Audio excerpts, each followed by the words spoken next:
Hey everyone, it's Gianna at Convincing Crypto, where we keep you in the loop on all the latest trends and news on crypto and blockchain technology. Happy Wednesday, everybody. I hope everyone is having a lovely week so far.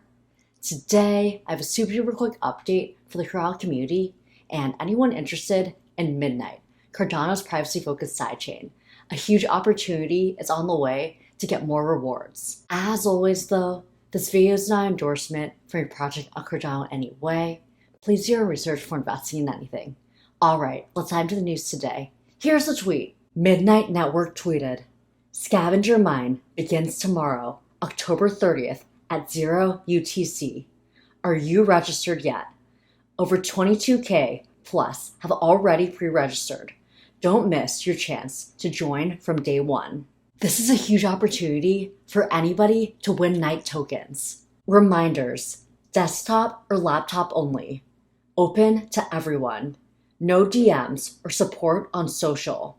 FAQs at midnight.gd/FAQ. You can register early at sm.midnight.gd and the official TGE site is midnight.gd. I'll link and pin the official site down below. Remember, that's the only official site. Please be aware of scams. I actually went through the whole process myself. It was a bit convoluted due to some bugs, so I want to go through it with you and make sure you don't get the same issues. First, to be safe, I made a new wallet. I chose Lace because I know it's the only wallet that's actually functional on mainnet to actually use the Night token.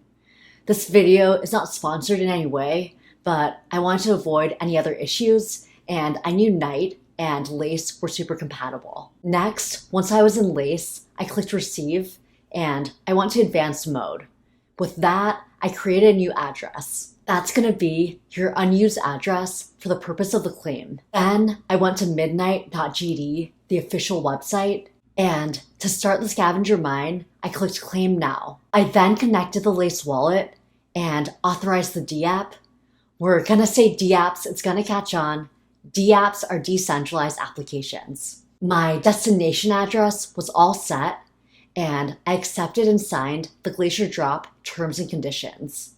I got this message, we could not find the signed message. Please try again. I tried again, that didn't work, so I decided to go on Reddit. And luckily, the people of Reddit actually found a workaround solution. They were actually able to connect it by manually connecting their wallets. That's a little bit more of a roundabout solution and a little bit more annoying, but within a few minutes, I did all of that. The wallet synced, I signed the message, and this is what it looks like. I redacted the info for the purpose of this video, so that's why you see the red there. And make sure you use the public key that is Glacier compatible. This is what it looks like once you're all set up. I did this earlier today, so the Scavenger Mine will start in a few hours. I know you might have some questions on how the Scavenger Mine works, so here's some FAQs. You're going to be solving cryptographic challenges, but what exactly are those? Cryptographic challenges are the computing tasks performed by your computer or device during the Scavenger Mine. Next question. How do I find solutions to Scavenger Mine cryptographic challenges? Do I need to actively do anything? You only need to start the Scavenger Mine session and leave your device or browser running. The process of finding solutions is automatically performed by your device's CPU and happens entirely through your browser in the background.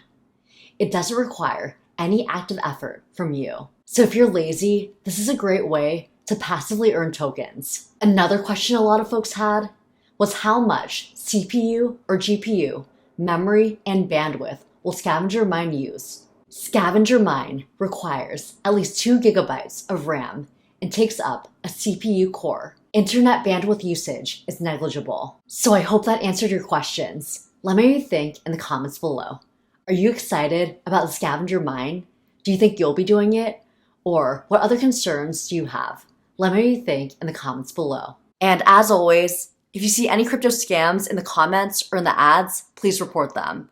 There's so many fake airdrops, fake giveaways, and people pretending to be financial advisors, and we've got to make sure everybody in the crypto community remains safe. That's it for us today. Feel free to like, subscribe, comment your thoughts. Feel free to share this with friends with this content, and I'll see you next time, everyone. Bye!